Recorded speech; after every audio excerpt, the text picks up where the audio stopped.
mtazamaji na mfuatiliaji wa Ushindi Online Solution. Tunaendelea na masomo yetu ya C++, na leo nakuja kukuletea somo linaloitwa array. Masomo yaliyopita tulijifunza namna kudeclare variable, na tulisema variable mara nyingi unapokuwa na declare variable na declare na data type ya variable husika. Sasa hii concept ya array imekuwa developed baada ya kugundua kwamba kuna baadhi ya watu wanakuwa na declare variable of the same data type kwa wakati mmoja. Unakuta kuna declare variable ya integer, lakini una declare variable nyingine kama ulivyoona kwenye pincha kilichopita kwamba ni declare variable nyingi kiasi kwamba yani zinakuwa variable zinakuwa ziko nyingi, lakini zinakuwa data type ni aina moja. Sasa baada ya kuona kitu kama hivyo, hapa ni declare integer ambayo ilikuwa na variable tatu ambayo ni a, b na c kama unavyoona. Kwa hiyo sasa array sasa imekuja kudevelop kwamba badala ya kuwa na develop una declare vitu vitatu kama hivi yenye same data type, wenyewe una declare variable moja tu ambayo itabeba zote kwa wakati mmoja. Hiyo ndio concept of array. Kwa array tunasema by definition tunasema array is used to store a collection of data. It may be useful to think an array as a collection of variables that are all of the same data type. Kwa tunasema array is a collection of data of the same data type. Maana yake ni nini? Kwamba array yenyewe ni mkusanyiko wa variable, sawa, ambazo hizo variable zinakuwa katika the same data type. Maana yake nini? Kwa mfano, kwa declare array moja, labda hiyo array ukaita array A, ambayo hiyo array inaweza kabeba data, inaweza kana data type ya integer, lakini ndani yake ikabeba variable zaidi ya moja. Maana yake ni nini? Kwamba labda ina accept labda namba ya kwanza, ya pili, ya tatu na ya nne. Kama unapokumbuka kama huku tulisema kwamba hii a, b na c yenyewe ilikuwa kila a ilikuwa na accept data, b na accept data na c na accept data. Lakini sasa baada ya kudeclare zote a, b na c, tuna declare variable moja ambayo tunaita a au b, lakini hiyo b au a itapokea data hizo zote kwa wakati mmoja. Hiyo tunaita nini? The concept of array, kwamba is a collection of element of the same data type. Kwa array sifa kwamba ita collect data, hizo data zote zitakuwa the same of the same data type. Kwa mfano tuta declare vipi array? Kwa mfano hapa tunasema tuchukulie kwamba tuite hiyo array yetu tuite integer, baki data type hiyo array ni integer, hapa hiyo array tuite a. Tukishaita a, baki tuta declare mark a, tutachukua hii square bracket kama hivi, sawa. Kwa hivi tukiandika hivi mark tayari tusha declare array. Kwa mfano hapo tukasema hapa ndani yake kwenye hii square bracket hapa tutie 5. Maana yake ni nini? Kwamba hii array yenyewe itabeba element 5. Sasa sana ningesema hapa, kwa mfano hapa ningesema hapa ni declare integer, ambayo hiyo integer niite a, tuite b, tuite c, tuite d, tuite e. Na ukiangalia hizi zote ziko ngapi? Ziko 5, 1 2 3 4 5. Sasa baada ya kudeclare vitu vyote hivi vyote, tuna declare data moja ambayo itabeba zote hizo, kwa sababu zote hizi ni integer. Kwa tuna declare array. Kwa hiyo ndio concept of array, kwamba array yenyewe itakuwa na declare element of the same data. Kwa maana nikiingiza hapa mark ndani nikisema array mark ni array tunaita a, ambayo array ina size ya mark ita accept element 5. Sawa. Sasa na ningesema kwamba declare integer nyingine kwamba integer ningesema baba integer a, integer b, integer c, integer c, integer d, integer e. Maana hizi zote hizi hiki kitu kimoja hiki, baada ya kudeclare variable mengi hivi, kwa pamoja wote tutavitoa, nitadeclare kitu kimoja kinakiita nini? Hizi zote mark itabeba zile element, kwa sababu zote ziko the same data type. Kwa sharti la array, unapodeclare array lazima hizo elements zote hizi ziingizwe ziwe na data type ya aina moja, zisiwe data type za aina tofauti. Nafikiri hapo kwa kifupi introduction hiyo umeelewa. Sasa array kama unavyoona tunasema hii 5 hii tunaita ni size of array. Maana size array, maana hiyo array uwezo wake unaweza kubeba element 5, sawa. Sasa kuna namna nyingine ya kudeclare array.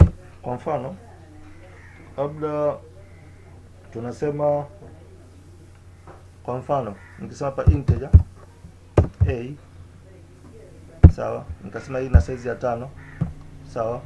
Baada ya kusema na size ya 5, labda hii array labda inaweza kabeba element labda 3, 7, 8, 9, 10 labda. maana yake ziko 1 2 3 4 5. Muone hizo element ziko 5, maana yake tayari kumbe hii element ziko hii array size ya 5, element zake hizi nimeamua kuziassign hapa moja kwa moja. Kwa maana hapa nimeassign element kwenye hii array ya 5. Sawa? Kwa maana yake hapa kwa mfano hapa nikirani kwa demo hii itakubali kuzipokea hizi element. Lakini nikisema nizidishe hapa labda nitie 89, maana zitakuwa ziko element 6. Kwa maana automatic hii moja itakatwa, haitaingia kwenye hii nani yangu hapa. Sawa? Kwa sababu nakupa intro tu, lakini mbele tutaona zile calculations zinafanyika vipi. Kwa hiyo kifupi hapa, ili hii 89 iingie, maana italazimisha hapa niweke namba 6. Maana size zile 6. Kwa kuna element 1 2 3 4 5 6. Kwa kifupi hapo hiyo ndio array, concept of array. Kwa unavyo declare array lazima uanze data type. Hii ni array name, sawa? Hii A ni array name, afu 5 ni array size. Hapa hii ni data type, hii ni array name ambayo hiyo array tunaita array ya A, size yake ni 6. Alafu hizo huku mbele hizi, umeona hii curly braces ya mbele. Hii curly braces yani hizi mark tunazitaja hizi elements za array, mark zile value ambazo zinapokea hiyo array. Kwa value zote zinakuwa ndani ya curly braces kama unavyoona hapa, alafu size inakuwa kwenye square bracket kama unavyoona hapa. Nadhani umenielewa vizuri hapa. Haya mengine yanaendelea kama kawaida, return mark hii hapa kwa ajili ya kucheck hapa. Sawa. Kwa kifupi hapo hiyo ndio concept nzima ya array. Endelea kunifuatilia kwa sababu somo la array kidogo ni refu, halitakuwa fupi. Sasa tuende tena basi baada ya kuwa tumeweka hapo size of array kwa intro fupi ya sasa hivi. Sasa tuendelee mbeleni huko. Tunasemaje? Tunasema array vile vile kwenye array kuna kitu kinaitwa index. Kwenye array kuna kitu kinaitwa index. Maana index nini? Tunasema kila element ambayo inakuwa na index yake. Kwa mfano, muona hii array, tukichukua hii array hapa, hii array ni array ya A ambayo ina size ya 6. Sawa? Ambayo hii ya ndani yake ina value. Sasa kwenye kila value inakuwa na index yake. Kwa mfano, mara nyingi index inakuwa iko chini, inapungua moja kutoka sababu index zote, yani value ya index inachukua ni array size -1. Kwa mfano hapa tunasema tukichukua hii 6 toa 4 toa 1 itabakia 5. Kwa maana kuna index 0 mpaka 5. Maana yake ni nini? Kwamba hii element ya kwanza itabeba index 0. Alafu element ya pili itakuwa ni 1 2 3 4 5. Kama ulisema kwenye C programming utakuwa umeelewa. Lakini tunasema hii index maana yake tunasema katika kuinitialize array tunasema value ya kwanza yenyewe inabeba kwenye index. Tofautisha kati ya index na size. Hii ni size ambayo inaweza kuhold data 6. Ndio, lakini kila data inakaa kwenye index yake. Kaida array inaanza kusoma kwenye 0. Maki hizi zitimie. Maki kama ingesoma 0 ndio tunasema tunatoa 6 toa 1. Maki yenyewe haianzi kwenye 1, inaanza kwenye 0. Kwa maki huyu value ya kwanza hii ambayo ni hii data ya kwanza ambayo ni 3, yenyewe itajireplace kwenye index ya 0 ambayo si full. Alafu inafuata itakuwa 1, itakuwa 2, itakuwa 3, itakuwa 4, itakuwa 5. Kwa maana ile ukitaka kurecall hizi data kwa index, ukisema yenye index ya 0, maki itakuja 3. Ukisema yenye index ya 1 itakuja 7. Ukisema yenye index ya 2 itakuja 8. Index ya 3 itakuja 9. Index ya 4 itakuwa 10 na index ya 5 itakuwa 89. Sawa.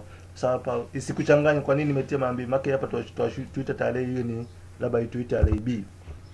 Hapo sio kachanganya kwa sababu mbona anachanganya juu hapo kuna 5 juu kuna na hizo ni array tu. Sasa nimeamua kuita kwa jina moja. Kwa hiyo maana yake ipo kwamba kwa mfano ukija hapa sasa, maana yake hapo kutakuwa na element ambazo zitaingia element 4 kwenye array A, zitaingia element 4 ambazo hizo element 4, element wa kwanza itakayoingia itakuwa na index wa 0, wa pili itaingia wa itakuwa ni element 5, nimesema 5, ambapo element wa kwanza itakuwa na 0, wa pili ni 1 3 4 mpaka 4.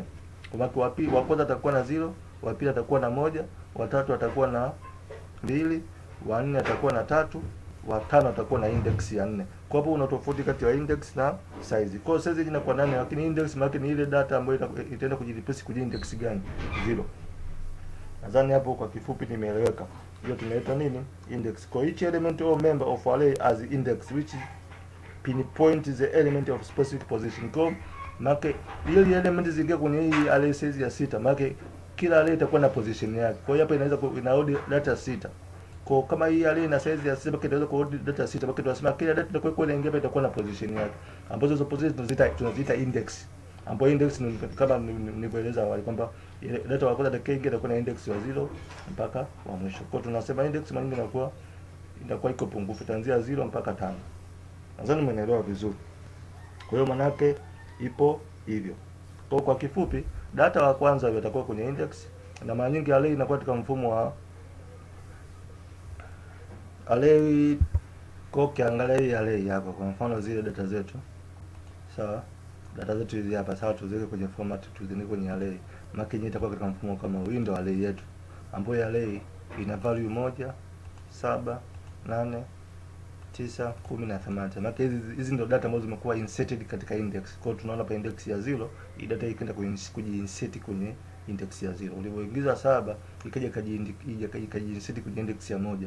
Uliingiza 8 ikaja kajiinsert kwenye index ya 2. Uliingiza 9 ikaja kajiinsert kwenye index ya 3. Kuja 10 index ya 4.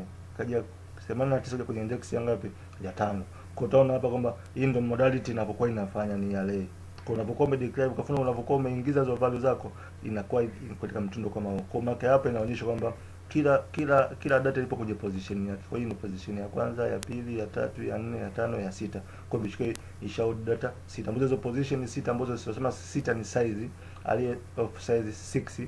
Baki hizo array of 6 hizi, kila element inapokuwa inaingia kwa index. Kwa hiyo index itaanzia 0, 1, 2, 3, 4, 5 na kumalizika mpaka mwisho kama unavyoona. Nadhani tutakuwa umenielewa vizuri hapo kwenye concept of array. Kwa hiyo ndio jinsi mchezo wa array unapokwenda, kwamba zenyewe zinakuwa data ni element of the same data type. Kwa mfano labda uingize majina ya wanafunzi, tunategemea utadeclare labda utasema varchar, sawa, varchar tutaita C. Tukiita C tutatia labda hiyo C itapokea majina labda 300. Kwa maana kitaingiza majina ya wanafunzi 300. Kwa baada hapo kuja kujifunza concept mpaka itakuwa inapokea majina 300, ambapo jina lako litaanza na index 0, itakuwa mpaka jina la mwisho itakuwa na index 299. Nadhani umeshanielewa. Kwa cha msingi kwamba unapokuwa declare, maana yake inakusaidia kwamba kama elements ziko the same of data type, kwa mfano unaingiza majina ya wanafunzi wengi, kwa atutegemea utadeclare ma variable mengi ya wanafunzi wote. Tunachokipata una declare variable moja, ambayo variable utaipa size kama unavyoona hapo kwenye array size. Unachomaka hii kafunu, ukisema 300 utakuwa umedeclare wanafunzi 300. Labda ukisema milioni moja, maana hii itaingiza idadi ya majina milioni 1. Nadhani utakuwa umenielewa vizuri hapa. Utakuwa unaingiza idadi ya majina milioni 1. Kwa ndio mfumo wa database unafanya kazi, kwamba inarahisisha kwamba badala ya kuwa una declare variable moja inakurahisishia kwamba unakuwa na kitu kama hiki hapa. Kwa mfano baada system yako inaingiza majina labda tarehe za kuzaliwa, kwa maana utaanza kuingiza labda ya kwanza jina umedeclare hiyo varchar. Utakuja pia baada tarehe ya kuzaliwa utasema labda date. Tunasema kuna data type inaitwa date. Utasema labda date tuite D. Unavyoona hapa nimedeclare date na nikasema milioni 1. Sasa kwa nini nimesema milioni 1? Nimesema milioni 1 kwa sababu nimedeclare hapa majina hapa nipokee majina milioni 1. Kwa hiyo automatic na date na ile milioni 1 ina match pamoja na majina yake.